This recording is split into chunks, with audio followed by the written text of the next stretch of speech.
Nuevo bloque, ni la menor idea. Invitada en este caso para seguir hablando de juegos, Viviana Jiménez, psicoanalista, ex titular del gabinete psicopedagógico del IPET 266 de nuestra ciudad. ¿Cómo va, Viviana? Bienvenida. Así es, buenas noches, gracias por la invitación.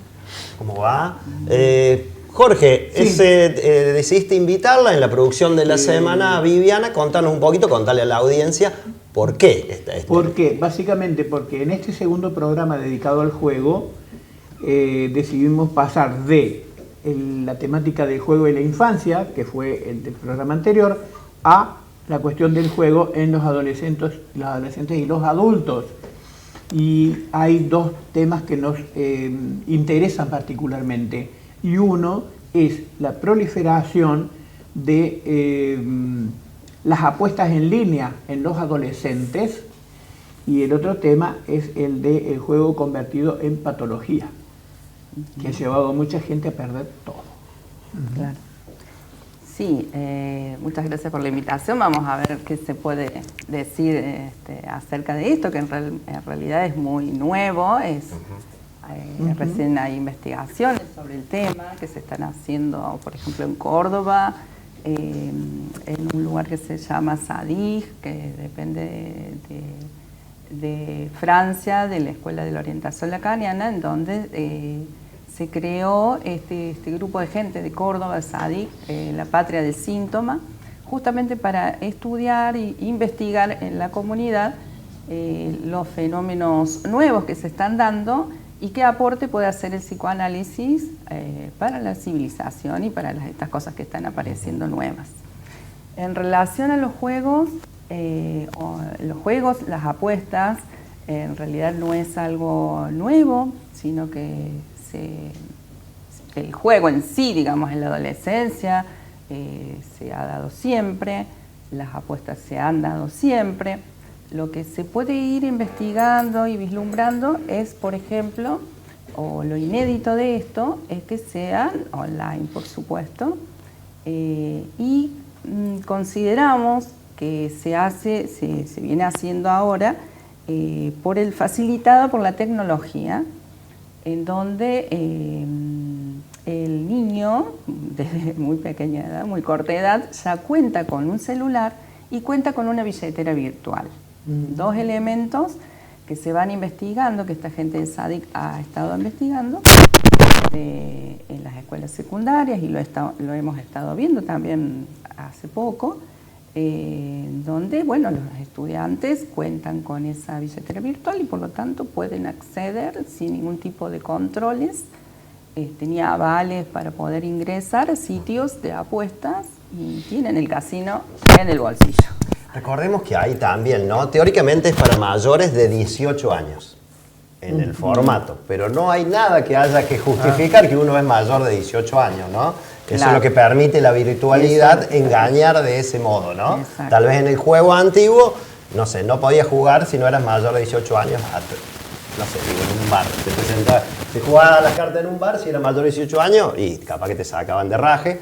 Acá podés engañar en la virtualidad más fácil, eso ha hecho el acceso, me imagino, mucho más sencillo también. Claro, y de la mano de los youtubers, de los streamers, de todos los referentes que son en la actualidad para los jóvenes. Obviamente que esto se incrementa y se ha viralizado a grandes dimensiones. Convengamos que hay también un estímulo de parte de los medios en que toda la publicidad, hasta los sponsors de los equipos de fútbol, son sitios de apuestas. Y esto, claro, y en muchas publicidades sale después un jugador que reconoció como un ídolo diciendo: si sos menor no podés jugar, claro. Créete la voz. Sí, no se sabe si funciona como límite o como impulso. Exacto, entonces hay todo un estímulo. Claro. Y lo otro, que la cuestión de las redes, prohibiendo se estimula más. Claro, es posible. Y además, con lo que dice Leo, al no haber una presencialidad, vos podés hacer y decir lo que te dé la gana. Lo mismo ocurre con la pornografía. Entonces vos entras a sitios de pornografía y te dice: si sos mayor de 18 años, Sí, dice Claro, crío y tiene y 13, sí. qué sé yo, no Sí. sé. Claro. Claro. Totalmente. Sí. No existe un límite real. ¿Cuándo empezaste a notar vos ese cambio? Trabajaste muchos años en el gabinete psicopedagógico. ¿A partir más o menos de qué años o de qué tiempo empezaste a notar ese cambio, esa problemática? Y después de la pandemia se Bien, viralizó. sí. La pandemia fue un foco de estímulo para todo tipo de cuestiones que tenían que ver virtuales y que tenían que ver con la pantalla, ¿no? con la soledad del sujeto. Si bien los adolescentes se da mucho y los adultos también, el juego grupal y las apuestas grupales también, ¿no? Participan también otros, no es solo. Pero después de la pandemia se incrementó todo esto. Y ahora, bueno, últimamente me parece que, digamos, va ascendiendo esto, va increciendo, en la medida de que nosotros venimos observando como que hay un discurso en la sociedad de tinte financiero, digamos, en donde hay un empuje a tener dinero ya, a invertir, a hacer la mejor versión, de manera que, por supuesto que nadie puede llegar a eso, pero el estímulo está, el empuje está, y cada sujeto en su particularidad se engancha, digamos, con eso. Hay que ver caso por caso. Nosotros vemos la singularidad de cada uno, caso por caso, y cómo funciona eso y qué efectos produce en ese sujeto por ahí para lograr un exceso. Porque, digamos, en tanto puede ser un juego, que pueda ser compartido, que pueda ser lúdico, que genere placer y que tenga un corte y una regulación, no pasaría nada. Igual no consideramos la parte de moralizante, ni una cuestión de atacar esto como que ni nostálgica, de que, las tecnologías que trajeron acá, no. Pero sí hay algunas veces que hay una desregulación en eso que pone en peligro al sujeto a nivel de su salud mental. Hay digamos, tres facetas en esta cuestión. Una la hemos analizado en el programa anterior también, que es, por supuesto, saludar y valorar a los juegos en general como aprendizaje, pero también como un punto de relación con los otros, ¿no? Como ejemplo de solidaridad, los juegos barriales, los juegos en general. Sí. Después hay otra faceta que sería cuando se juega por dinero, pero eso tendríamos que remontarnos a épocas antes de Cristo, ya se juega por dinero. Los gauchos lo vemos hasta en la literatura gauchesca, la taba era por dinero. Los caballos, o las cartas en los bares. Las cartas en los bares suele ser por dinero, ¿cierto? Pero hay otra faceta que inquieta más, a mí casi diría que me aterroriza, que es la faceta actual, que es en el que grandes empresas son las que manejan el tema de las apuestas. Entonces, los chicos que apuestan, que le pueden robar algo de plata a sus padres o a sus parientes para hacer una apuesta, esos chicos no tienen maneras de luchar, o los padres de ellos, los adultos, contra una empresa súper poderosa que está estimulando y promoviendo eso, y que incluso tiene poder para que no se dicten leyes de regulación contra eso. Entonces ahí uno dice, ¿qué hacer ante eso, no? Y el ejemplo más contundente y fácil de ver, me parece que es el Mundial de Fútbol actual. En donde todas las publicidades, la mitad de las publicidades que se escucha, si uno, cuando se detiene el partido, uno empieza a ver publicidades de apuestas continuamente. Y jugadores, los más célebres, los más conocidos, haciendo publicidad de apuestas. Y en ese sentido es interesante, por ejemplo, Mbappé, el delantero francés, le ofrecieron mucho dinero para hacer una publicidad de apuestas y dijo que no, porque en su historia familiar había sido muy traumático para familiares de él, que perdieron todo por las apuestas. Y ese hecho prácticamente se invisibilizó, no está en ningún lugar. Así que es como... O está menos visto. Él también decía, en su familia y en el barrio, en su barrio, donde él proviene, de un barrio más marginal de Francia, ¿no?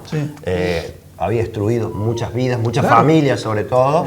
Entonces por eso esa decisión que tiene, sale muy chiquito eso, ¿no? Después podemos tener como en nuestra selección un ídolo, digamos, de los pibes, como fue sobre todo en el último mundial, que fue el arquero, ¿cómo es? Sí, Dibu. El Dibu Martínez, ¿no? Promocionando. Escuchaba ayer, por ejemplo, en un canal universitario, en nuestro canal universitario, Canal 10, en todo lo que es CBA 24N, Radio Universidad, promocionado por Bepson, que es una página de apuestas. Digo, es un canal universitario, es necesario que esté promocionado. Que además es el sponsor principal de Boca y River. Además, pero ponerle Boca y River, Sergio o Viviana, digo, es como un club, un negocio, lo que sea, pero un canal universitario promocionado por un mismo espacio de juegos. Sí.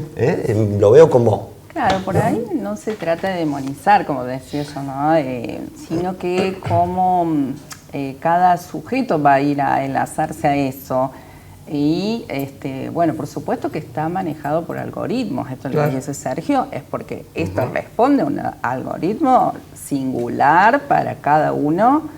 Y el algoritmo lo maneja un poder. El algoritmo termina siendo lo que lo maneja uno. Sí. O sea, uno por uno tiene su...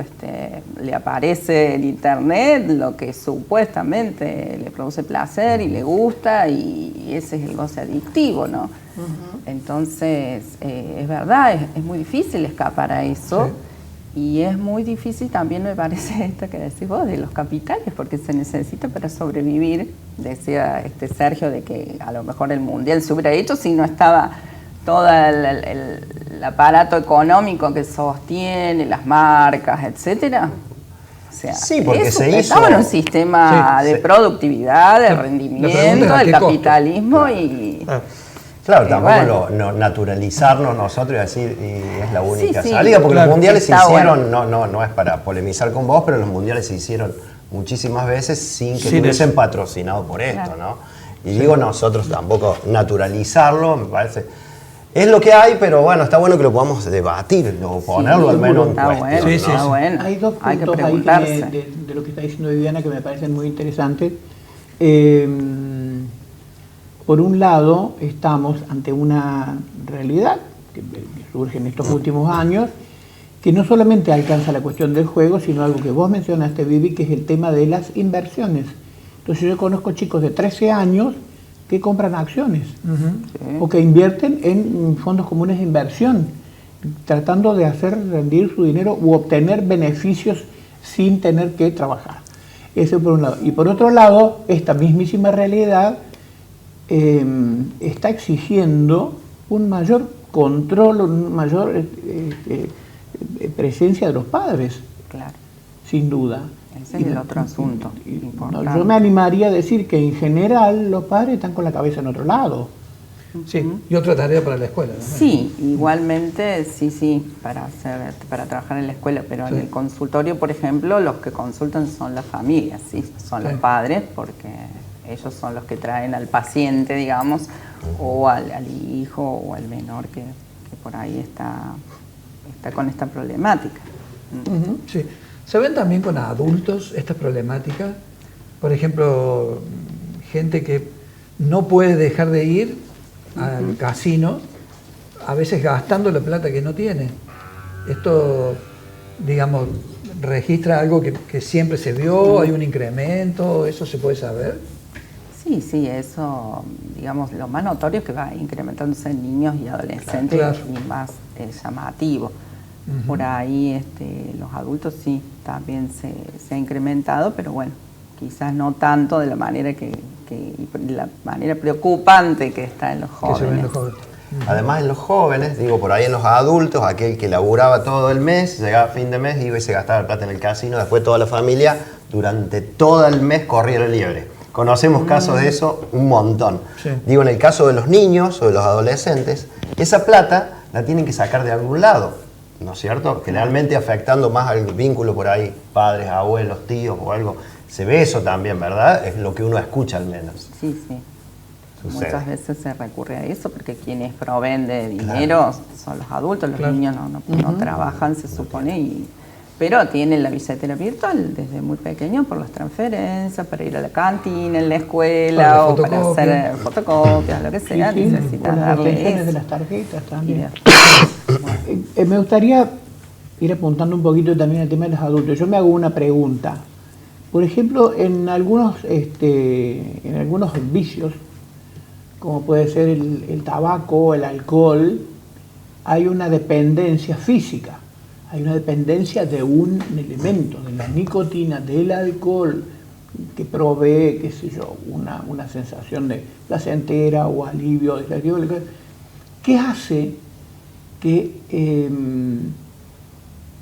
la necesidad de apostar se convierta en una obsesión que lleve a la ruina? en general, vamos a decir, es caso por caso, pero la ilusión, la fantasía de hacerse rico, supongo. Claro, salvarse. De salvarse y de generar, como se decía, romper la banca, ¿cómo es? Hace saltar la banca, en el sentido de, bueno, el apostador nunca pierde, es una necesidad, siempre está ganando según eso, por eso vuelve y vuelve sobre lo mismo, poniendo en riesgo, bueno, el futuro, pero en ese momento, como decís vos, es la satisfacción en el momento, esa adrenalina de la apuesta. A mí me da la sensación, por lo menos en gente que yo he visto jugando a las cartas, que pierde y tiene esta sensación de que en la próxima va a ganar. Siempre es la próxima. Y la otra que yo me pregunto es si existe una diferencia, o es ilusoria, entre el señor que se juega la casa al póker y la señora que va a jugar la quiniela todos los días. ¿Son lo mismo? La apuesta cada vez, ¿no es cierto? Es como que por eso es como el gustito, cada vez es como la copa de vino. Cada vez una copa más, es una vez más. Se entra, cualquiera que entre en esto puede no parar, justamente, porque hay una cuestión de que también el sujeto no quiere encontrarse con el vacío, con esto que hablábamos de acá, recomendado el libro, el descanso, el aburrimiento, el ocio, darse tiempo para hacer nada, es un pecado o está prohibido en la sociedad del rendimiento. Se ve como un abismo. Se ve como un abismo, una agujero que nadie quiere entrar, porque ¿qué hago? ¿Cómo mato el tiempo? Entonces, bueno, hay un empuje a tapar eso, seguir haciendo aún cuando se podría descansar y se podría no hacer nada, se busca hacer otra cosa. Entonces es como que el sujeto cae rápidamente en esta cuestión de lo interminable para tapar. ¿Y qué es lo que tapa? El deseo. La posibilidad de preguntarse, bueno, pero ¿qué quiero hacer? ¿Cuál es mi deseo verdadero?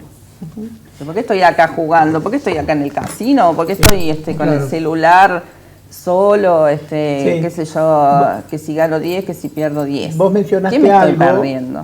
Vos mencionaste algo que me trajo a la memoria, un texto de Jacques Baudelaire, que estamos hablando de un poeta francés de fines del siglo XIX, muy particular, ¿no? Pero él afirmaba que el instrumento más eficaz del demonio era el aburrimiento, justamente, y era el que provocaba todos los vicios, la raíz de todos los vicios.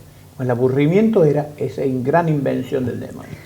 Bueno, el psicoanálisis es la invención para combatir eso, en el sentido de enlazarse a otro que te va a escuchar, te va a poder decir, ayudar y orientarte a ver cuál es tu deseo, qué es lo que pasa, qué es lo que estás necesitando, y bueno, pero es con otro, digamos. En tanto el sujeto queda solo, enroscado o anudado a esta cuestión de repetitiva, de iteración de lo mismo, fijado a un goce adictivo, ya sea a los juegos, a los tóxicos. Claro. Muchas veces a alguien cuando se le reprocha o se le señala que va mucho a jugar tal cosa o que cae en cualquiera de esas cuestiones, dice, no, pero yo voy una vez al mes fumo al dos casino y nada más. o fumo. Ahí Pues, ¿cómo se diferencia eso con la adicción? ajá. Es muy difícil ese límite, ¿cierto? Y bueno, es la regulación. Claro. La medida en que uno puede saber dónde está el límite que tiene uno para caer en lo peor. Así, bueno, pego la vuelta, pego el giro, pego el volantazo ahí. Claro. En la medida que uno se puede conocer, puede ir orientándose y leyendo eso de, bueno, ¿qué es lo que me saca a mí esto? Bueno, Una vez entonces, leí que habría que considerar de adicción aquello que no podemos dejar de hacer. Incluso en el buen sentido. incluso el trabajo. No, o el que lee mucho.